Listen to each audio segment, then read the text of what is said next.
What's going on? It is week like 18 or something like that in NASCAR. Let's go review the week. I'm gonna start first with Eldora. Qualifying races, pretty good. What's his name? Can't remember the name.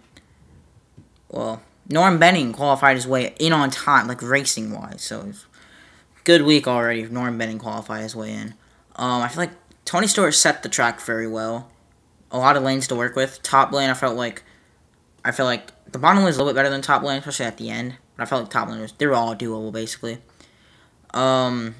Qualifying for that race was good. It was good. The races for him. Logan Seavey, I think he should have won that race. He had a 4-second lead with like 14 laps to go. And I think what we need to do for Eldora is in the last 20 or 30 laps, make it to where cautions don't count for pace laps.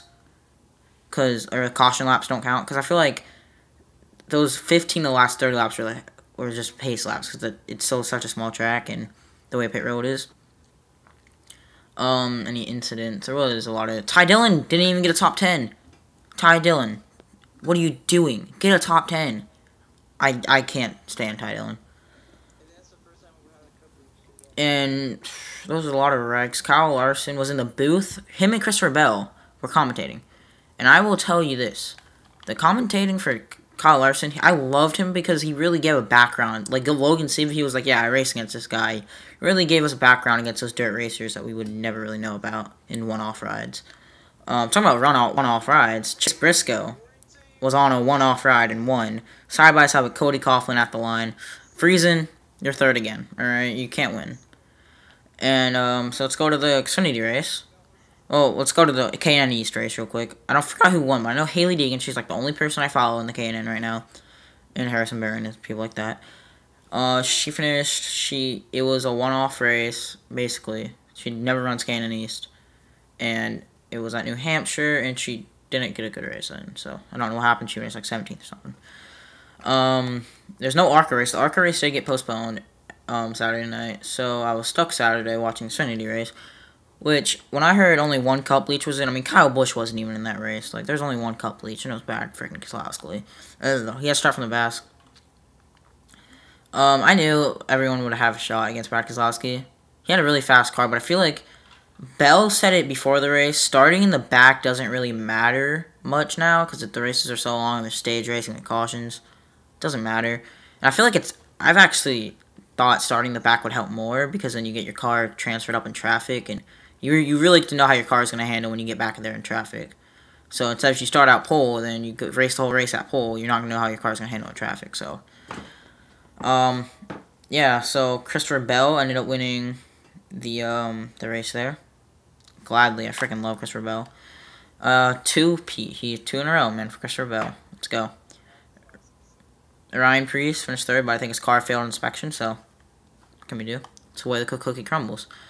And going on to the Monster Energy NASCAR Cup Series race. There is a rain delay for about... See, I'm in a party right now, and Kyle doesn't know what real racing is, so it's all good. He wants restrictor plates on 1.5 miles, so that's the way he lives. And so basically, there was a rain delay for like 4 hours, and Rick Allen was basically a rookie commentator. He was out there on pit road doing commentations. Like, he was not even on trailer. He was in the trailers and stuff. Eric Almirola's kids licked rainwater during the postpone. Clint Boyer had a 30-minute conversation with Fox crew. It was just I loved the rain delay. And then we got into the race. Stage 1 won by, I'm pretty sure, Chase Elliott. One of the two, or Kurt Busch. But it was a good race. Chase Elliott's his radio communications went out. A couple crashes early in the race, which I was expecting that. Rain races are like that, and cookie crumbles. Stage 2, kind of boring. A lot of pit strategy in stage 1, or mainly when the caution came out for the rain competition caution. Yeah, it was a little interesting. The PJ1 was actually good, but I wish it was 1.5 lanes. So like, it was good, but I feel like this track is just not a good racing standpoint track for NASCAR, because it's hard to get runs through the corners, it's hard to pass, and I understand you want tracks that are hard to pass, but it's not really a short track, really, because it's a mile track. It's like saying Phoenix is a short track. No one really says Phoenix is a short track. So, yeah, I don't know. It's just... Kyle Larson did nothing the whole race. That's something like you could... Freak Stenhouse is probably not going to make the chase off of this race. Crashed. So the winner was Eric Almirola with 30 laps to go, had the lead. Or like 50 laps to go, he had the lead. And then under pit stops, green flag pit stops, he lost the lead and then gained it back because of, his trash pit crew, Stuart Haas has. And basically, I don't know how to explain this, but it's really hard to explain. Clint Bowyer shit his pants. Alright, basically what happened.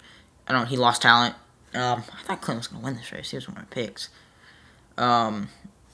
Sorry about it. And then they went down pit road again because tires. No one had strategy on this last pit stop. No one thought in their head, oh, 2 tires? Oh, it worked for 20 laps the first run, and why won't it work for 25? No one had that idea. I don't know why no one took 2 tires. Even if you're dead last, take 2 tires, get up to 5th, and you finish 7th instead of 20. JGR had a terrible day. Kyle Busch was the only JGR car, and he wasn't even that good the whole race. Or he always finishes well, but doesn't run good. The whole race as a whole was 7 out of 10. People don't like it, but for a New Hampshire race, that was a good race. It was a bump and run for the end, which I should probably get to that next. Kyle Busch gains the lead off for the final pit stops under caution. Gets out to the second gap on Kevin Harvick, then with 20 laps to go, Kevin Harvick just gnaws on that lead. Eric Almirola lost 5 positions on the restart, and Ryan got held up by Ryan Newman for a couple laps, so he's out of the race contention. And then, it was raining. Kyle Busch said it was raining. Kevin Harvick said it was green as day. So, with 6 laps to go, Kevin Harvick put the bumper to Kyle Busch, which he was, for like 12 or not, it's like 6 laps, he was just putting the bumper to Kyle Busch every corner. And I was like, oh, this is...